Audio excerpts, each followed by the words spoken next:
Did Amazon screw me over in my attempt to break a world overclocking record? That does remain to be seen because I placed an order yesterday for a product that I thought was going to help me out tremendously and maybe even be that secret sauce that allowed me to take the crown. I'm talking about the 10980XE from Intel. The chip you probably forgot about by this point because it's just kind of a unicorn. You don't really see them out in the wild. And when they were released, you couldn't buy them. But it's still Intel's highest end consumer chip. It's 18 cores and 36 threads and clocks up pretty high.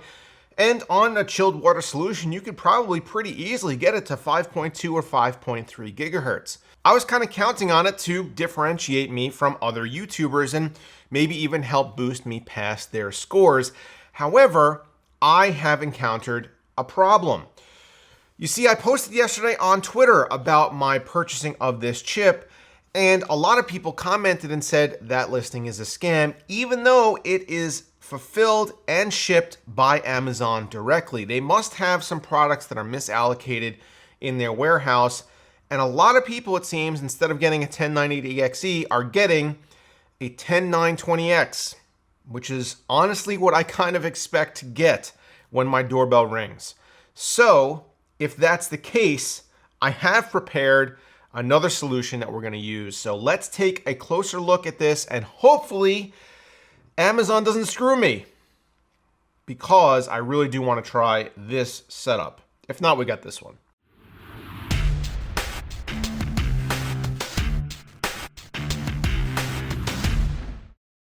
Need a Windows or Office key but don't want to pay retail? MMORC.com has all the best deals and a sweet discount for BPS Customs viewers. Just head over to the site linked below and enter code BAN35 for 35% off your order total, meaning you could snag Windows 10 Home for under $10. Fill out your email and place your order and then click the extract code button at the top of the page. From there, it's as easy as heading to your Windows activation settings and inputting your shiny new key. For more information, head to MMORC.com or check out the links below. So I've got quite the mess going on down here on the table in front of me, and I am doing my best to prepare for any contingency, really, because I don't really know what's going to show up in this box that's coming from Amazon today. Hopefully it's the CPU that I actually ordered and paid for. And if it's not, we have a plan for that too. So let's take a close-up look at the two different setups that I've prepared here in order to try to break a record, and hopefully one of them is going to work. Now, this table and the surrounding area is clearly quite the mess. I've actually accumulated not one, but two separate full bags of garbage in this prep. And I've been working on this for probably a day and a half at this point to try to get everything set up and ready to go, depending on what actually arrives today. I have a couple products that are supposed to be on the way to the office and arriving before noon today so that we can take a crack at this. This is the primary system that I hope to be able to use, assuming the 10980XE actually does get delivered. Here is my X299 Dark. I have used this for overclocking before. This is the beefiest overclocking board for the X299 platform, and you can see that I've already insulated the socket. That is like artist eraser. It's kneaded eraser that you kind of press into form around the socket to prevent condensation from damaging the board. We've got a 4x8 gig kit of Crucial Ballistics Max DDR4 4000 and our two RTX 3090s, one of them clearly not plugged in right now. But I was kind of hoping to be able to use the X299 platform and the 10980XE because on chilled water, I'm pretty sure I could get that chip up to 5.2, maybe 5.3 gigahertz if I shut off hyperthreading, and then I have 18 cores running at that speed with more PCIe lanes, quad channel memory, and proper slot spacing, so I don't have to use any risers. But that all depends on actually getting this chip in. So we will see. Now I've prepped these cards to include heat sinks on the back. Now this is questionable as far as how well it will work. I have a feeling that this will certainly help a little bit, having these heat sinks to catch the air. That I'm going to put a fan kind of positioned up here and one over here, kind of blowing air in different directions to help with the heat dissipation off of these heat sinks. And I think that will help for sure versus just having the naked chips. And I've done that to both cards too. This is the tough card over here, and this is the Gaming X Trio. And I was hoping that that was going to help with memory overclocking. Unfortunately, I wasn't able to do that on the front of the cards because the blocks that I'm using, and hopefully I can position this to show you guys, the blocks that, well, that's really shitty. The blocks that I'm using are actually Corsair XC9 blocks with a Threadripper mount. And right there, I have drilled through the plate, the mounting plate, in the position that I need to in order to use mounting hardware here. You can see it on all four corners. And I've also stripped off the decorative plastic shroud on the block itself to help with mounting and give me a little more space. Unfortunately, as I can maybe see up here or over there, the mounting plate covers the memory.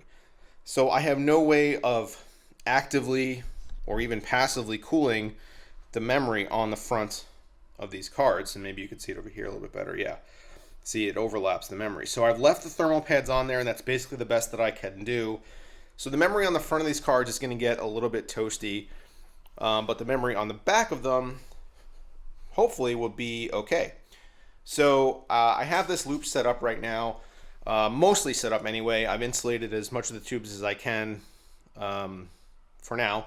It only really matters to be insulated over the electrical components. Once it comes off and kind of hangs off the side, it doesn't really matter. But I'm going to be using two pumps. So this is an Alpha Cool pump res combo. That's how I'm going to be filling a loop. And then this is an EKD5. It's going to be coming out of here into the ice bath through two radiators out to this, and then pumped back into the loop. So that is setup number one.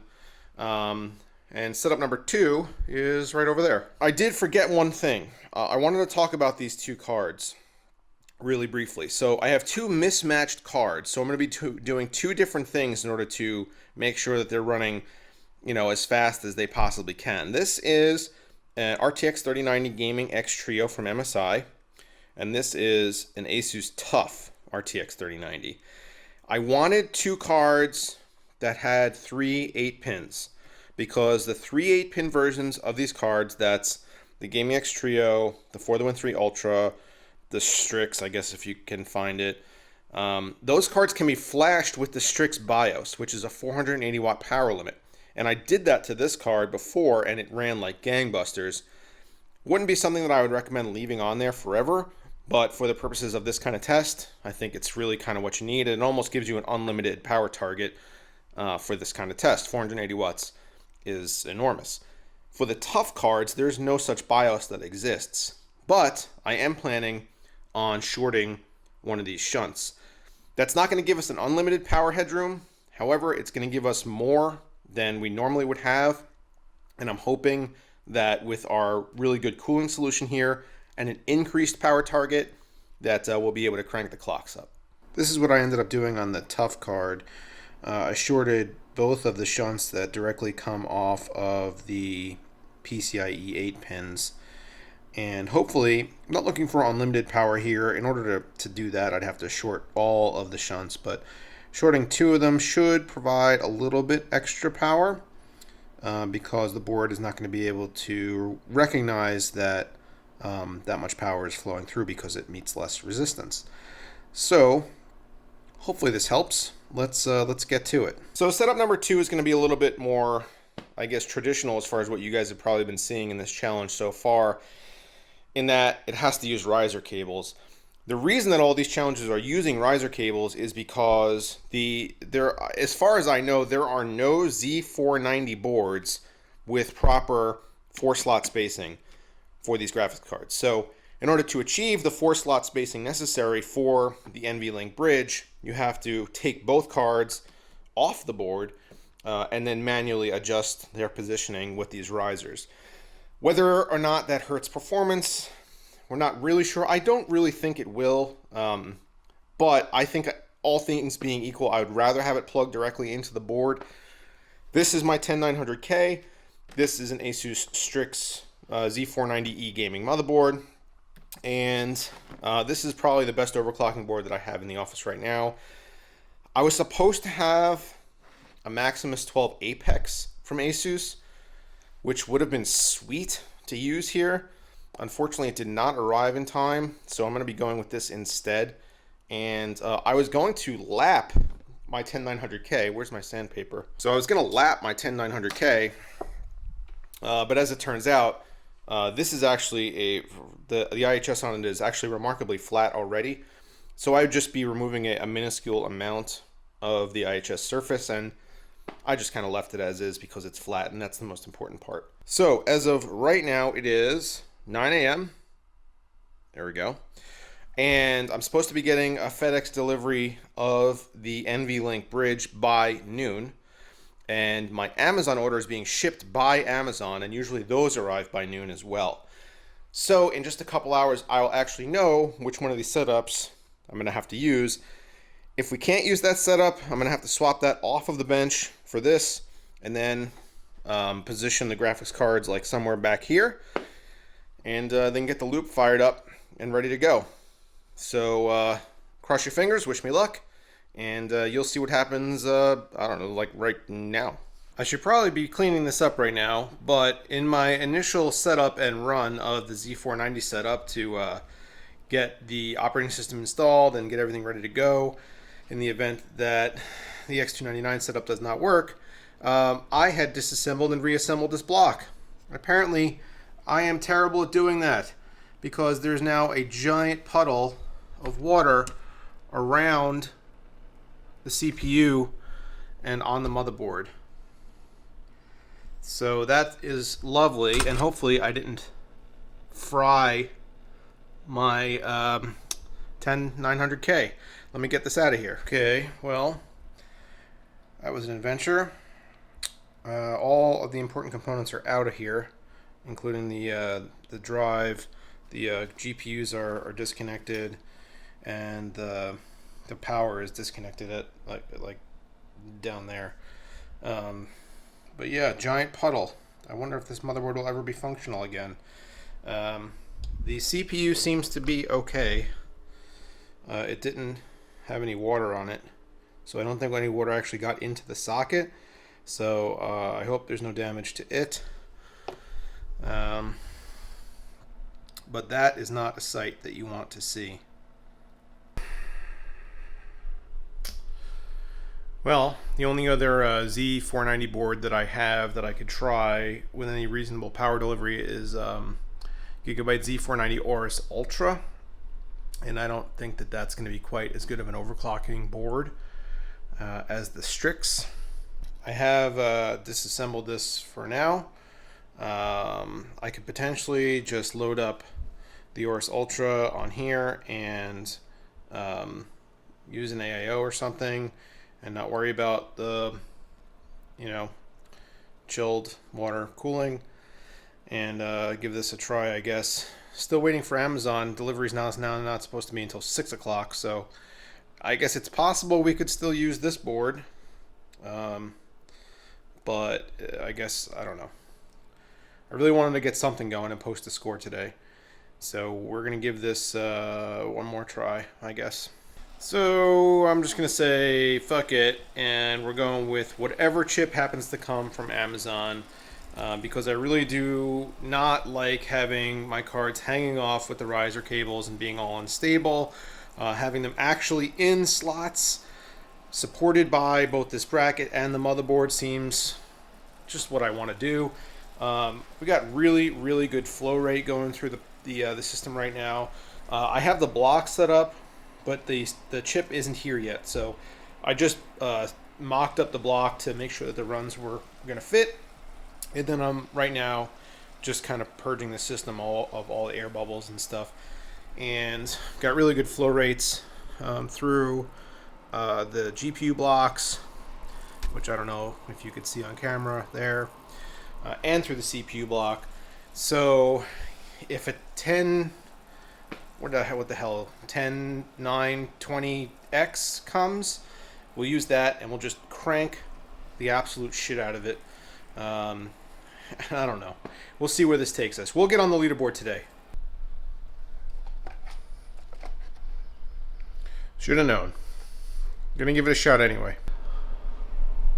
It is now almost 8 o'clock at night, and I'm dealing with constant blue screens. Let me just recap for you how the day has gone. First, I put together a Z490 bench. That ended up with a flood. Then I put together an X299 bench. The Amazon delivery that was supposed to be a 10980XE ended up being the wrong CPU. I put the wrong CPU in here to test it anyway, and the X299 Dark motherboard needs a BIOS update. Wendell from Level 1 Techs, who was awesome by the way, and you guys should go to subscribe to his channel, I'll link it down below, was generous enough to offer to overnight me one of his older Skylake X chips that I could use to update this motherboard, and it was supposed to have arrived today. However, USPS did not deliver it. So I'm stuck with an X299 board that I cannot use, a Z490 setup that is basically underwater, and then now I have this Z490 setup. This is with the Aorus Ultra, and I can't get it to boot into Windows at all. I could get it into the BIOS, and I can change all kinds of settings, but as soon as I go to load Windows, it fails.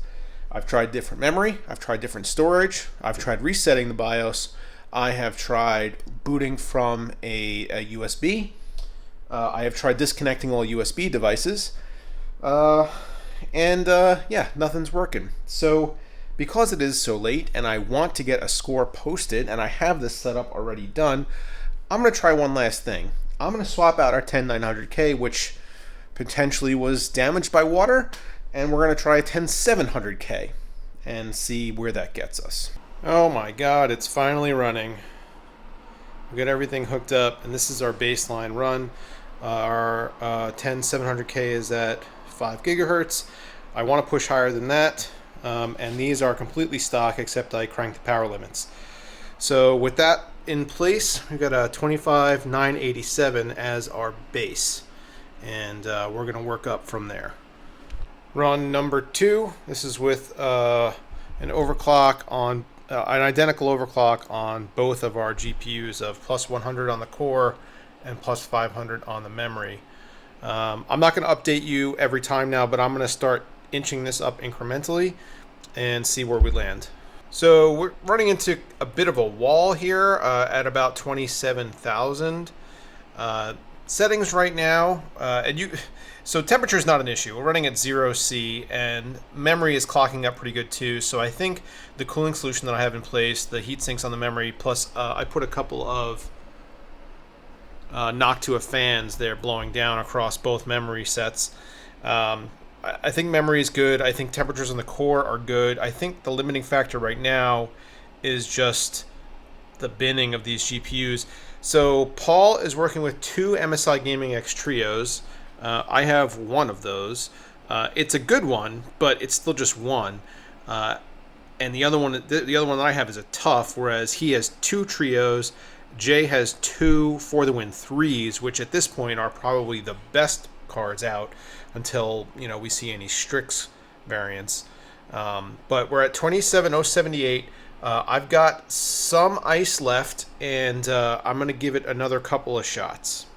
So like I said, kind of hitting a wall here, and it's not because of temperature. My GPUs are sitting at like 15C max under load. You can see them here. This is 14C, these 14C, 13C. This is when the test is running.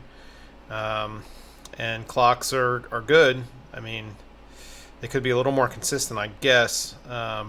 But overall, I'm pretty happy with the performance of the hardware that I have. I kind of wish I had 2 Gaming X Trios at this point to really make a run at this. I got maybe a little more ice. Hold on. Yeah, so there's a little more ice down there. I probably have another 20 minutes before the temperatures start to go up. So I guess I might as well stick at this until I can't do it anymore. It has been one hell of a day, and we did put up a top 10 score, but unfortunately, like I already mentioned, I think we are a little hardware limited. If not by the GPUs, then also by my third choice motherboard and fourth choice processor at this point. The 10700K, I think upgrading that to a 10900K would really help. And I mean, despite the fact that I was running this at 5.4 gigahertz because of the ice cooling, the chilled water cooling, I was able to run it that fast without any issues. And the GPUs were also running pretty well. But I think if I had the setup that I wanted, so either the 10980XE or the 10900K overclocked with maybe different GPUs, I don't know. There's so many variables in play here that it's hard to pinpoint. Regardless, we did put up a good score, and let's just quickly take a look at it. So we ended up in 7th place with a score of 27,078. Puts us right behind Steve, Gamers Nexus, and also behind Paul and Jay. So would have been a little bit nicer to get a little higher, but unfortunately it's not going to happen today. I was happy with the temperatures I was able to maintain. Like we said before, 13C on the my best run, and average clocks on the GPU were up at over 2,200 megahertz. So I mean, that's pretty sick. So I guess this is the end of a long day, and that'll be that. We're going to give this another try. I have the Maximus 12 Apex coming from Asus, and I will see if my 10900K is indeed toast. If it is, I'm going to need to get another one anyway. And then maybe I'll get that 10980XE because I do have a line on another one of those. But thank you so much for watching, guys. This was a crazy video. It's so much went wrong, and we still ended up in 7th place, so that's not bad. Thanks, guys, and I will check you next time.